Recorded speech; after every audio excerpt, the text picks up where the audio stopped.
আমি ড্রেসিং টেবিলের সামনে দাঁড়িয়ে একটা নতুন ব্লাউজ গায়ে মিলিয়ে দেখছিলাম। একটা পরে যখন পেছনে একটু ঝুঁকলাম, বললাম, এইটা গলায় ঠিকঠাক বসছে তো? ও একটু এগিয়ে এসে বলল, হ্যাঁ ফিট হচ্ছে, তবে চাইলে আরও কিছু কালেকশন এনে দেখাতে পারি। আমি হালকা হেসে বললাম, ধীরে করিস, জায়গাটা একটু সেনসিটিভ, ভুল হলে ঝামেলা হতে পারে। সেদিনের ঘটনার কথা আজও মনে গেঁথে আছে। আমার নাম অপর্ণা, বয়স 40 পেরিয়েছে ঠিকই, কিন্তু আয়নায় নিজেকে দেখলে এখনো মনে হয় আমি একাই একটা অনিশ্চয়তা। মুখটা গোলগাল, গড়নে একটু ভর আছে, কিন্তু তাতেই যেন আলাদা নজর পড়ে, বিশেষ করে কোমরের বাঁকটায়। আমি জানি কোথায় দাঁড়ালে আয়নায় নিজেকে সবচেয়ে ভালো লাগে। বিয়ে হয়েছিল সমরেশের সঙ্গে, কিন্তু সে মন দিল অফিসের অন্য কাউকে। আমায় ছেড়ে দিয়ে কাগজে কলমে সব শেষ করল। আমি সেই দুঃখকে গায়ে না মেখে জীবনটাকে নিজের মতো করে সাজিয়ে নিলাম। একটা ছোট ফ্ল্যাট, একটা স্কুটি আর রঙিন শাড়ি গয়নাতে নিজেকে আবার নতুন করে সাজালাম। অনেক দিন পর আমার বোনের ছেলে অর্জুনকে বাসায় ডেকে আনলাম। বয়স 23, গড়নে শক্ত, পড়াশোনার ফাঁকে একটু বিশ্রাম দরকার ছিল। আমি বললাম, এই দিকেই আয়, একটু থাক, আমিও একটু সঙ্গ পাবো। অর্জুন যেদিন এলো সেদিন যেন আমার বাসার বাতাসেই কিছু বদলে গেল। আমি তখন নিচে দাঁড়িয়ে স্কুটি পরিষ্কার করছিলাম। পাতলা জামদানি পরা, রোদের গায়ে কাপড়টা শরীরে বসেছিল, হাওয়ার ছোঁয়ায় আঁচল উঠছিল। তখন জানতাম না যে অর্জুন এসে দাঁড়িয়ে আছে পিছনে। মুখে কোনো কথা না থাকলেও তার চোখে আমি বুঝে গেলাম এই চুপ করে থাকা সহজ কথা নয়। তারপর থেকে আমি একটু সচেতন হলাম, মানে এমনভাবে চলাফেরা করা যাতে উপস্থিতি বুঝিয়ে দেওয়া যায় কিন্তু কিছু বলা না হয়। রান্নাঘরে থাকলেও আঁচলটা আলগা থাকে। আয়নায় দাঁড়ালে নিজেকে দেখিয়ে নেওয়া হয় এমনভাবে যেন কেউ ভুলেও চোখ সরাতে না পারে। অর্জুনও চোখের ভাষায় অনেক কিছু বলে ফেলে। তার চাহনি মাঝে মাঝে এমন হয় যেন কিছু না বলেই সব বলে দেওয়া, কিন্তু আমি তাড়া দিই না। আমি জানি ধীরে ধীরে অপেক্ষা করাটা আরও বেশি তীব্র হয়। রাতে শাড়িটা একটু আলগা করে গায়ে নিই, জানালার পাশে বসে থাকি এক কাপ চা হাতে। অর্জুন পাশ দিয়ে গেলে হেসে বলি, এই শাড়িটার ব্লাউজটা একটু টাইট হয়ে গেছে বোধহয়, বোতামের জায়গায় টান পড়ে। ও মুখ ঘুরিয়ে ফেলে, কিন্তু গালের লালচে ভাব বলে দেয় বুঝেছে আমি কথাটা ইচ্ছা করেই বলেছি। একদিন রাতে আয়নার সামনে দাঁড়িয়ে চুল আঁচড়াচ্ছিলাম। হালকা একটা হাত কাটা টপ পরা ছিল। হঠাৎ চোখ গেল জানালার কাছে, অর্জুন দাঁড়িয়ে অর্ধেক পর্দার আড়ালে। আমি মুখ না ফেরালেও বুঝেছিলাম ও দেখছে। আমি চুল আঁচড়াতে আঁচড়াতে একটু সময় নিলাম, মাথা তুলে একবার ঘাড় সোজা করলাম, যেন হাওয়ায় উঠতে থাকা চুলগুলো আরেকটু ছুঁয়ে যায় আমাকে।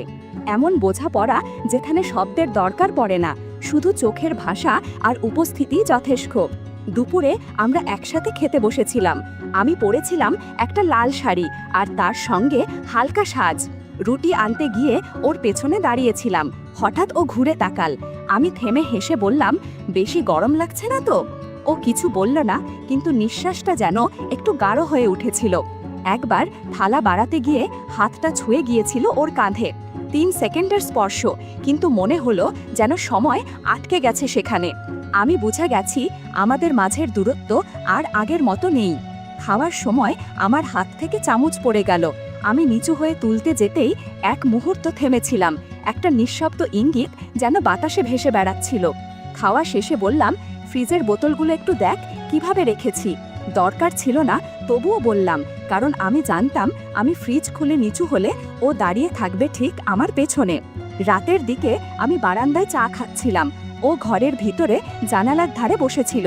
আমাদের চোখ আবার একবার মিলল, সেই পুরনো অভ্যস্ত নীরবতায়। আমি এক চুমুক দিয়ে ঠোঁট মোছার ভঙ্গি করলাম, যেন কিছু না বলেও অনেক কিছু বলা হয়। অর্জুন বাজারে গেছে সকালে। আমি জানালার পাশে বসে বাইরে তাকিয়েছিলাম। তখনই নিচ থেকে ভেসে এলো, ব্লাউজ পেটিকোট চান, নতুন মাল আইছে। শুনে মনে হলো আমার তো কিছু দরকার ছিল সত্যি।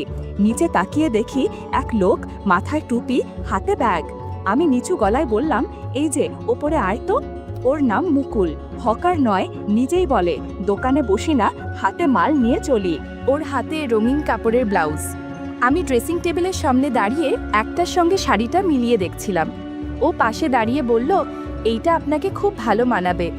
আমি আয়নায় তাকিয়ে হেসে বললাম, আর কোনো রং দেখাও তো। ও ব্যাগে হাত দিল। পরে আমি বললাম, ভেতরে আসো, আয়নাটা বড়। ঘরের মধ্যে আলোর ছায়ায় আমি ব্লাউজ গায়ে ধরছিলাম, আর ও চুপচাপ দাঁড়িয়েছিল, যেন এক অদ্ভুত নীরবতা ভর করে আছে। আমি 4টা পছন্দ করলাম। মুকু প্যাকেট করলো। চলে যাওয়ার সময় মুকুল শুধু বলল, আপনার হাসিটা খুব আলাদা। আমি দরজাটা আস্তে করে বন্ধ করে দিলাম, কিন্তু জানালার পাশে দাঁড়িয়ে বুঝলাম আজ এই সাধারণ দুপুরটা মনে থেকে যাবে অনেক দিন। এসব ভাবতে ভাবতে মনে হলো একটু ফ্রেশ হওয়া দরকার, তাই স্নান করতে ঢুকে পড়লাম বাথরুমে। ঠান্ডা টলটলে পানির নিচে দাঁড়িয়ে চোখ বন্ধ করতেই শরীরটা যেন হালকা কেঁপে উঠল। জল গড়িয়ে পড়ছিল শরীর জুড়ে, কিন্তু মনটা ছিল ভেসে অন্য কোথাও। কিছুক্ষণ আগের মুহূর্তগুলো যেন এখনো মনের ভেতরে রয়ে গেছে, ছুঁয়ে যাচ্ছে ভেতরটা। কখন যে কতটা সময় কেটে গেছে টের পাইনি। ঠিক তখনই বাইরের ঘরে হালকা দরজার শব্দ ভেসে এলো। আমি থেমে গেলাম, জল বন্ধ করে কান পাতলাম। হ্যাঁ, অর্জুন ফিরে এসেছে। ও ঘরে ঢুকেই থমকে গেল। আমি বাইরে না থেকেও আন্দাজ করতে পারছিলাম কি দেখেছে ও। বিছানার চাদরটা খানিকটা এলোমেলো, ফ্লোরে ছড়িয়ে থাকা লাল ব্লাউজ, পাশে গাঢ় নীল পেটিকোট, আর দরজার কাছে রাখা জামদানি শাড়ি, যেন তাড়াহুড়ো করে কিছু রেখে বেরিয়ে এসেছি। অর্জুন নিশ্চয় দাঁড়িয়ে আছে ঘরের মাঝখানে, চোখের পাতা ভারী, নিঃশ্বাসে হালকা কাঁপন, কিন্তু কোনো শব্দ নেই। আমি গলার কাছে গামছা জড়িয়ে নিলাম। চুল থেকে তখনও পানি টপ টপ করে পড়ছে। ধীরে দরজা খুললাম। চোখে চোখ পড়তেই টের পেলাম ও কিছু না বললেও ওর চোখে ঘুরছিল শত প্রশ্ন, কিন্তু সেগুলো ও উচ্চারণ করবে না, অন্তত এখনই নয়। আমি হেসে বললাম, তুই এলি? আমি স্নানে ছিলাম, তুই তো দেরি করলি অনেক। ও চুপচাপ তাকিয়ে থাকলো, অনেক কিছু বলতে না বলেও বুঝিয়ে দিল। আমি পাশ কাটিয়ে ঘরে চলে এলাম, গামছার ভেতর নিজেকে আগলে, চুলটা একপাশে সরিয়ে। বুকের ভেতরের ধকধক তখনও থামেনি। অর্জুন জানালার পাশে গিয়ে দাঁড়ালো, মুখ ঘুরিয়ে নিল। আমি চুপ। ঘরের ভেতর একটা নীরব উত্তেজনা ছড়িয়ে গেল। যেটুকু মুকুল রেখে গিয়েছিল সেটা অর্জুন বুঝে ফেলেছে। আমি অনুভব করছিলাম ঘটনাটা হয়তো ঠিক সময়ে ঘটেনি, তবু থেমেও যায়নি। এরপর থেকে অর্জুনের চোখে আমার প্রতি দেখার ভঙ্গি পাল্টে যায়। এখন ওর চোখে যেন একরকম দ্বন্দ্ব, আকর্ষণ আর প্রশ্নের মিশেল, যেটা সে নিজেও বুঝে উঠতে পারছে না। আমি জানতাম ওর ঘুম আসছে না, শরীরে কোনো ব্যথা নেই, কিন্তু মনে যেন কোথাও একটা খচখচে ভাব। আমার ঘর থেকে হালকা পারফিউমের গন্ধ বাতাসে ভেসে ওর ঘরেও পৌঁছে যাচ্ছিল, যেন প্রতিটি শ্বাসে আমার ছায়া মিশে ভাগছে। আমি বিছানায় শুয়ে ভাবছিলাম ওর মনে ঠিক এখন কি চলছে। এইভাবে কিছু না বলেও অনেক কিছু ঘটে। সকালের রোদটা ছিল বেশ উজ্জ্বল। আমি জানালার ধারে বসেছিলাম, গায়ে ছিল হালকা একটা পাতলা শাড়ি। মনটা ছিল ঢেউয়ের মতো, বারবার কোথাও গিয়ে ধাক্কা খাচ্ছে, থামছে না। হঠাৎ গলির মুখ থেকে ভেসে এলো সেই পরিচিত ডাক, পেটিকোট আপা, নতুন ডিজাইনের আইসে। আমি হেসে দরজা খুলে বললাম, এই যে মুকুল, ওপরে আয় তো, অনেকদিন পর দেখা। মুকুল এলো, আগের মতোই ব্যাগ কাঁধে ঝুলে। এবার ওর চোখে একটু বাড়তি আত্মবিশ্বাস, মুখে আগ্রহের রেখা। ঘরে ঢুকে কাপড় বের করতে করতে বলল, এইটা আপনার জন্য স্পেশাল, কোমরে একদম ঢলে পড়বে, আর রংটা দেখেন, আপনার গায়ে পরানো সেই ব্লাউজের সাথেই পুরো ম্যাচ করে। আমি মুচকি হেসে বললাম, তুই দেখি আমার স্টাইল মনে রাখিস, বেশ ভালো। মুকুলও হেসে বলল, যা মনে পড়ে তা কি আর ভোলা যায়। আমি বুঝতে পারছিলাম ওর দৃষ্টি শুধু কাপড়েই আটকে নেই, আজ আমার সাজে একটু বেশি যত্ন ছিল, ইচ্ছে করেই। কথার মাঝেও আমি টের পেলাম জানালার ফাঁক, বারান্দা কিংবা সিঁড়ির পাশ থেকে কেউ আমাকে লক্ষ্য করছে। আমি জানতাম অর্জুন দেখছে। আমি ইচ্ছে করেই একটু বেশিক্ষণ সময় নিলাম কাপড়গুলো দেখাতে। মুকুল চলে গেল, কিন্তু ঘরে তার একটা উপস্থিতির ঘ্রাণ থেকে গেল, এমন এক অনুভব যা সহজে মুছে যায় না।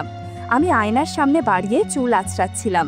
ঠিক তখনই পেছন থেকে অর্জুন বলল, আজ তোমার হাসিটা একটু বেশি ছিল খালামণি। আমি ঘুরে তাকালাম না, বললাম, তুই দেখছিলি? হ্যাঁ, ও বলল। আমি ধীরে ঘুরে তাকালাম, চোখে চোখ পড়ল। কোনো শব্দ নয়, শুধু দুজনের ভেতর দাঁড়িয়ে ছিল সেই সমস্ত দিনের না বলা গল্প। আমি এক পা এগিয়ে গেলাম ওর দিকে, মুখে হালকা হাসি, চোখে চুপ করে থাকা সব উত্তর। অর্জুন বলল, তুমি কি সব জানো?